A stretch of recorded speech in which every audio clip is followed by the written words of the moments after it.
28 जुलाई 2024 यानी कि सावन रविवार के दिन सप्तमी आ रहा है दोस्तों। इसी दिन किया जाने वाला पंडित जी द्वारा बताया गया 7 चने की दाल वाला उपाय आप लोगों को जरूर करना चाहिए, क्योंकि दोस्तों यह एक ऐसा उपाय है जो कि इस उपाय को करने के बाद दोस्तों आपको पूरे कोई और उपाय को करने की जरूरत नहीं है, क्योंकि सबसे बड़ा और सबसे नया यह उपाय पंडित जी ने अपनी अभी की सीहोर की कथा में ही बताया है। मैं जिस उपाय को आज हम आपको बहुत अच्छे से समझाने वाले हैं, इस वीडियो को देखने के बाद इस उपाय को समझने के लिए आपको कोई और वीडियो को देखने की जरूरत नहीं पड़ेगी। तो चलिए दोस्तों उपाय को शुरू करते हैं। देखिए, यह सावन रविवार सप्तमी दिन इतना खास होता है, इतना महत्वपूर्ण होता है। देखा है कभी कभी बड़े बड़े पूजा पाठ अनुष्ठान से जो मनोकामना पूर्ण नहीं, रविवार सप्तमी के दिन सप्तमी एक छोटे से उपाय करने से ही आपकी मनोकामना पूर्ण हो जाती है। और बहुत सारे लोगों ने इस उपाय को किया भी है और उनको इस उपाय को करने का फल भी जरूर मिला। अगर आप लोग भी इस उपाय को 28 जुलाई 2024 यानी कि रविवार सप्तमी के दिन करना चाहते हैं, तो आप इस उपाय को पहले अच्छे से समझ लेना, सुन लेना, उसके बाद करना, ना आपको इस उपाय का फल जरूर मिले। 28 जुलाई 2024 यानी कि रविवार सप्तमी के दिन इस 7 चने की दाल वाला उपाय को आप लोगों को कर लेना है। यह एक ऐसा उपाय है जिस उपाय को अगर किसी विशेष दिन पर किया जाए तो भाई उस विशेष दिन का जो है वह तो हमें मिलता ही मिलता है, पर हमने उस दिन पर इस 7 चने की दाल वाला उपाय को किया है तो हमें उससे भी बड़ा फल मिलता है, और फल बहुत जल्दी मिलता है, क्योंकि आप इस उपाय को बहुत ही बड़े और विशेष दिन पर कर रहे हो। क्योंकि 28 जुलाई 2024 यानी कि सावन रविवार सप्तमी के दिन सावन सप्तमी बहुत ही ज्यादा बड़ा होता है। इसीलिए दोस्तों आज की इस वीडियो में हम आप लोगों को 7 चने की दाल वाला उपाय समझाएंगे। तो पूज्य गुरु जी ने कहा है कि जब आपके जीवन में ऐसी परिस्थितियां आ जाएं कि आप एक एक रुपए खर्च करने से पहले कई बार सोचने लगे हो, आपको धन प्राप्ति अगर नहीं हो पा रहा हो, तो आपको सिर्फ और सिर्फ 7 चने की दाल वाला उपाय रविवार सप्तमी दिन से शिवलिंग के सामने एक ऐसा विशेष उपाय करना है जो आपकी इन सारी समस्याओं को सिर्फ 7 दिन के अंदर ही समाप्त कर देगा। तो चलिए जानते हैं इन विशेष उपायों के बारे में। लेकिन उससे पहले जो भी मेरे भाई मेरी प्यारी बहनें आज चैनल पर पहली बार आए हैं या मेरी आवाज आज पहली बार सुन रहे हैं, अगर आप भी महादेव के सच्चे भक्त हैं तो वीडियो को लाइक और चैनल को सब्सक्राइब जरूर कर लें। आज का यह वीडियो बहुत ही खास होने वाला है, क्योंकि रविवार की सप्तमी की तिथि में किए जाने वाले 3 विशेष उपाय आज आपको इस वीडियो में बताए जाएंगे। यह उपाय आप अपनी समस्या के अनुसार कर सकते हैं। इन उपायों में आपको धन प्राप्ति के उपाय बताए जाएंगे, आपकी मनोकामना पूर्ति के उपाय बताए जाएंगे, जीवन में किसी भी प्रकार के संकट चल रहे हैं, समस्याएं चल रही हैं तो उनको दूर करने के उपाय बताए जाएंगे। चलिए जानते हैं पूज्य गुरुजी द्वारा बताए गए सबसे पहले और सबसे खास उपाय के बारे में। इस उपाय के लिए आपको सबसे पहले जरूरत पड़ी एक लोटे जल की लोटा आप तांबे का ले लीजिएगा, और जल आपको अपने किचन से लेना है। फिर इसी के साथ आपको सिर्फ 1 या 2 गुड़ के टुकड़े ले लेने हैं। छोटे छोटे गुड़ के टुकड़े आप ले लीजिएगा। फिर सबसे आखिर में आपको ले लेना है 5 या फिर 7 या फिर 11 या फिर 21 चने की दाल। जितनी भी आप चने की दाल ले सकते हैं उतनी आपको ले लेनी है। देखिए, रविवार के दिन सप्तमी की तिथि पड़ रही है। रविवार का दिन भगवान नारायण को समर्पित होता है और रविवार के दिन पीले रंग की सामग्री का किया गया कोई भी उपाय हमारे महादेव को अत्यधिक प्रिय लगता है, इसलिए आपको यह चने की दाल ले लेनी है। अब यह 3 सामग्री लेकर आपको शिवालय पहुंच जाना है। इस उपाय को अगर आप शाम को प्रदोष काल के समय में करेंगे तो आपके लिए सर्वोत्तम रहेगा। लेकिन बहुत से ऐसे लोग होते हैं जो दोष काल के समय इस उपाय को नहीं कर पाते हैं, तो फिर आप पूरे दिन में किसी भी समय इस उपाय को कर सकते हैं।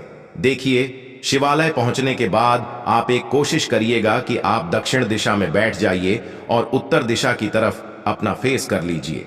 लेकिन अगर शिवालय में भीड़ है तो ऐसी स्थिति में गुरुजी कहते हैं कि आप किसी भी दिशा में बैठकर शिवलिंग की पूजा प्रार्थना कर सकते हैं। अब देखिए, आप जो गुड़ के टुकड़े लेकर आए हैं उनको इसी एक लोटे जल में डाल लीजिए और ओम नमः शिवाय मंत्र का स्मरण कर लीजिए। यह कार्य आपको शिवलिंग के सामने ही करना है।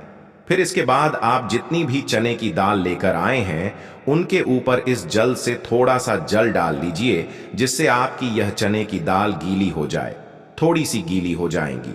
अब आपको चने की दाल ये अपनी हथेली में रखनी है और महादेव से प्रार्थना करनी है।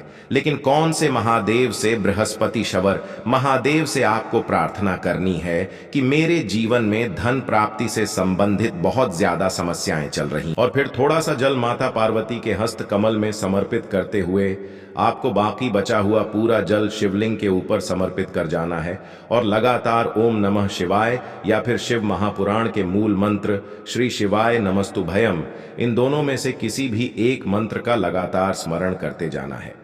पूज्य गुरुजी जी ने कहा कि जल आपको बिल्कुल धीरे धीरे समर्पित करना है और समर्पित करते हुए ध्यान रखिएगा कि इस जल के छींटे आपके पैरों के ऊपर ना लगे। फिर उसके बाद वहीं शिवलिंग के सामने बैठकर बृहस्पतिश्वर महादेव से प्रार्थना करते हुए आपको वापस अपने घर आ जाना है। पूज्य गुरुजी ने कहा कि रविवार सप्तमी के दिन अगर हम लोग चने की दाल वाला कोई भी उपाय शिवलिंग के सम्मुख करते हैं तो इससे हमें महादेव तथा भगवान नारायण की एक साथ कृपा प्राप्त होती है। तो दोस्तों, यह विशेष उपाय आप जरूर करिएगा।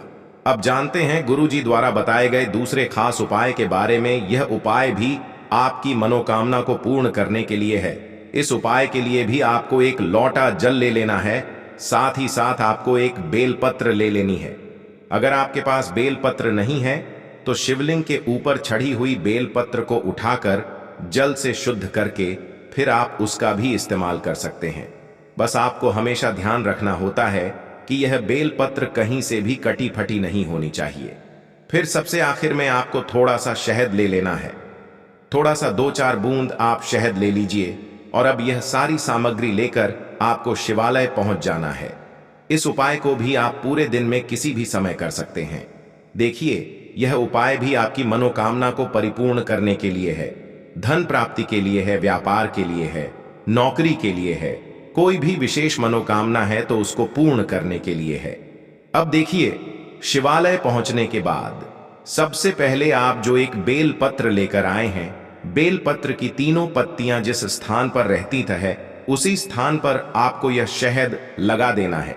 1 बूंद शहद या 2 बूंद शहद जो आप लेकर आए हैं उसको अपनी अनामिका उंगली में लगाइए और इस शहद को आप बेलपत्र की जो तीनों पत्तियां होती हैं उस तीनों पत्तियों का जो मिलन बिंदु होता है, जहां पर तीनों पत्तियां मिलती हैं, उस स्थान पर आपको यह थोड़ा सा शहद लगा देना है। यहां पर आपको शहद लगा देना है और फिर इसी स्थान पर आपको पकड़ लेना है। जिस स्थान पर आपने शहद लगाया है उसी स्थान पर आप पकड़ लीजिए और इस बेल पत्र को आप शिवलिंग के ऊपर समर्पित कर दीजिए। आपकी जो भी मनोकामना है उस मनोकामना का स्मरण करिए, महादेव से उस मनोकामना को पूर्ण करने की प्रार्थना करिए और फिर यह बेल पत्र आपको शिवलिंग के ऊपर समर्पित कर देनी है। ध्यान रखिएगा, बेल पत्र की जो चिकनी साइड का हिस्सा है वह शिवलिंग में टच करेगा और बेलपत्र की डंडी जलाधारी की तरफ रहेगी। इसके बाद आप जो एक लोटा जल लेकर आए हैं उसको धीरे धीरे इसी बेलपत्र के ऊपर समर्पित करते जाइए और लगातार ओम नमः शिवाय या फिर श्री शिवाय नमस्तुभयम, इन दोनों में से किसी भी एक मंत्र का स्मरण करते जाइए। पूज्य गुरुजी ने कहा कि जल आपको इतने धीरे समर्पित करना है कि जल समर्पित करते हुए आप कम से कम 11 बार ओम नमः शिवाय मंत्र का स्मरण जरूर कर लें। फिर इसके बाद जो जलाधारी से जल नीचे गिर रहा है उसको तो थोड़ा सा अपनी हथेली में लीजिए और अपनी दोनों नेत्रों के ऊपर यानी अपनी दोनों आंखों के ऊपर इस जल को लगा लीजिए।